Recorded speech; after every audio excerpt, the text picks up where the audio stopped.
Di Hari Bayangkara ke-76 tahun 2022, Bribda Irfan Febrian, urusan administrasi Satuan Lalu Lintas, anggota Polres Sukabumi, Jawa Barat, yang mengalami kelumpuhan terpaksa beraktivitas dengan menggunakan kursi roda. Bribda Irfan Febrian terpaksa harus beraktivitas dengan menggunakan kursi roda sejak mengalami kecelakaan lalu lintas pada tahun 2020 lalu, yang mengakibatkannya mengalami kelumpuhan. Bribda Irfan Febrian mendapat bantuan dan dukungan moral dari Kapolres Sukabumi, AKBP Dedi Dermawansyah Nawir Putra di acara kegiatan bantuan sosial di Hari Ulang Tahun Bayangkara ke-76 tahun 2022 di Mapores Sukabumi. Kepada awak media, Irfan menceritakan peristiwa kecelakaan lalu lintas yang membuat dirinya lumpuh dan harus duduk di kursi roda untuk saat ini.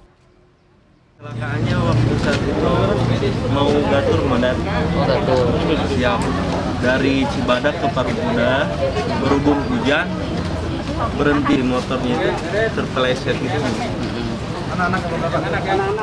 Sementara itu, Kapolres Sukabumi AKBP Dedi Dermawansyah memberikan dukungan moral kepada Bribda Irfan dengan pemberdayaan dan berkarya dengan cara memberikan tugas pekerjaan bagian administrasi sesuai kondisinya. Pada kesempatan HUT Bayangkara ke-76 tahun 2022 ini, Bribda Irfan berharap dirinya bisa mendapatkan kesembuhan dan juga Polri sebagai institusi yang dicintainya lebih maju serta lebih dicintai masyarakat. Dari Kecamatan Pelabuhan Ratu, Iqbal Bakar melaporkan untuk Dinamika.